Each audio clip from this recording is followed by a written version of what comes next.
নমস্কার, দ্য রিপোর্টে আপনাদের স্বাগত। এবার তৃণমূল প্রার্থীর সমর্থনে টাঙানো লক্ষ্মীর ভাণ্ডারের ফ্লেক্স ছোড়ার ঘটনার সাক্ষী থাকল বরানগর বিধানসভার অন্তর্গত কামারহাটি পৌরসভার 19 ও 20 নম্বর ওয়ার্ড। ইতিমধ্যেই বিক্ষিপ্ত অশান্তির মধ্যে সম্পন্ন হয়েছে 2 দফার লোকসভা নির্বাচন। এখনও যে আসনগুলিতে ভোট গ্রহণ বাকি, সেই জায়গাগুলি থেকে ক্রমাগত প্রার্থীর সমর্থনে লাগানো ফ্লেক্স ও ব্যানার ছোড়ার অভিযোগ উঠে আসছে। এবার উত্তর 24 পরগনার কামারহাটিতে প্রকাশ্যে এলো তেমনই অভিযোগ। আর এই ঘটনাকে কেন্দ্র করে রাজনৈতিক তরজা শুরু হতেও বেশি সময় লাগেনি। সিসিটিভি ক্যামেরার ফুটেজ অনুযায়ী দেখা যাচ্ছে, রাতের অন্ধকারে 2 যুবক রাস্তা ধরে হাঁটছিলেন। সেই সময় তাদের মধ্যে এক যুবক আচমকাই দেওয়ালে লাগানো লক্ষ্মীর ভাণ্ডারের ফ্লেক্স ছুঁড়ে দিয়ে বেমালুম আবার হাঁটতে শুরু করেন। তৃণমূল কংগ্রেস প্রার্থীর সমর্থনে লাগানো লক্ষ্মীর ভাণ্ডারের ফ্লেক্স ছোড়ার ঘটনায় সরাসরি বিরোধী দলকেই দায়ী করলেন তৃণমূল নেতা অঞ্জন পাল। এমনকি বিজেপি এবং সিপিআইএম এর মধ্যে নাকি গোপন আঁতাত রয়েছে, এমনটাই দাবি করলেন তিনি। আর কি বললেন তিনি, শুনুন। তৃণমূল কংগ্রেসের প্রার্থীর সপক্ষে প্রচারের জন্য যে লক্ষ্মী ভাণ্ডারের ফ্লেক্স লাগানো হয়েছিল, উদ্দেশ্য প্রণোদিতভাবে বিরোধী দলের দুষ্কৃতীরা সেই ফ্লেক্সগুলোকে ছিঁড়ে দিয়েছে। এটা প্রতিবাদ হওয়া দরকার সাধারণ মানুষের মধ্যে।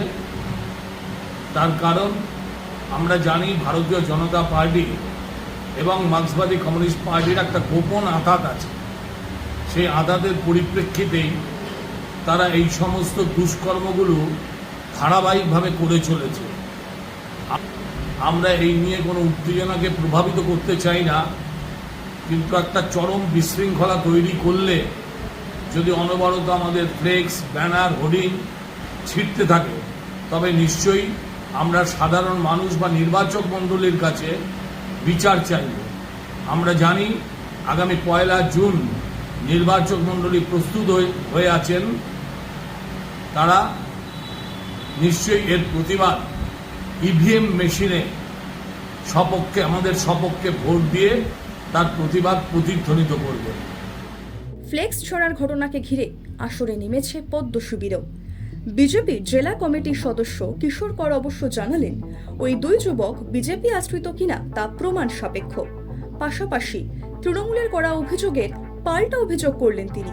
তার বক্তব্য অনুযায়ী বিভিন্ন জায়গায় বিজেপিরও ফ্লেক্স ছোড়া হয়েছে এবং তৃণমূল এই একটি ঘটনাকে ইস্যু করে এলাকায় উত্তেজনা সৃষ্টির চেষ্টা করছে। কি বললেন তিনি, তার মুখ থেকেই সরাসরি শুনে নেব। প্রমাণ সাপেক্ষ যে সিসিটিভিতে যাতে দেখা যাচ্ছে তৃণমূলের ফ্লেক্স ছেড়ার নিয়ে, তো তারা যে বিজেপি কর্মী কিনা সেটা তো প্রমাণ সাপেক্ষ ব্যাপার, সেটা নির্বাচন কমিশন বা পুলিশ দেখতে পারে।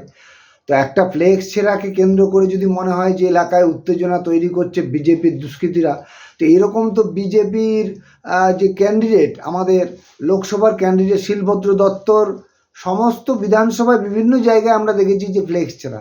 তো এই একটা ফ্লেক্স ছেঁড়াকে কেন্দ্র করে এইরকম একটা অভিযোগ করে মানে কারা এলাকায় মানে অশান্তির পরিবেশ তৈরি করতে চাইছে, এটা তো বোঝাই যাচ্ছে। তো দুপক্ষেরই ফ্লেক্স ছেঁড়া হচ্ছে। এখন কে কোন উদ্দেশ্যে ছিঁড়ছে সেভাবে তো প্রমাণ সাপেক্ষ বিষয়। তো আমি বলবো যে এই বিষয়গুলো পুলিশ দেখুক বা নির্বাচন কমিশন দেখলেই মনে হয় ভালো হয়, যে তৃণমূল কংগ্রেস পার্টিকুলার অভিযোগ করবে আর তার ভিত্তিতে বলা হবে যে বিজেপির দুষ্কৃতকারীরা এই ঘটনা ঘটিয়েছে।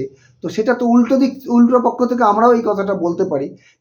কোনো ঘটনার পেছনে সবসময় বিজেপিকে দোষারোপ করা, এটা তৃণমূল সবসময় করে, কিন্তু এক্ষেত্রে আমরা বরঞ্চ উল্টোটাই দেখেছি। বেশিরভাগ ক্ষেত্রে বিভিন্ন সময় তৃণমূল কংগ্রেসের দুষ্কৃতীরাই বিরোধী পক্ষের ফ্লেক্স, ফেস্টুন এগুলো ছেড়ে, এটা এর আগেও বারবার দেখা গিয়েছে।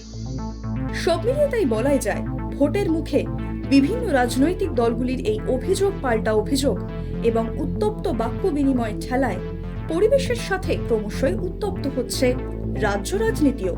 কামারহাটি থেকে রাজাদের রিপোর্ট, দ্য রিপোর্ট। আরও বিভিন্ন খবরের আপডেট জানতে হলে দ্য রিপোর্ট চ্যানেলটিকে সাবস্ক্রাইব করতে ভুলবেন না, কারণ আপনাদের একটা সাবস্ক্রিপশন আমাদের কাছে অত্যন্ত মূল্যবান। জয় হিন্দ।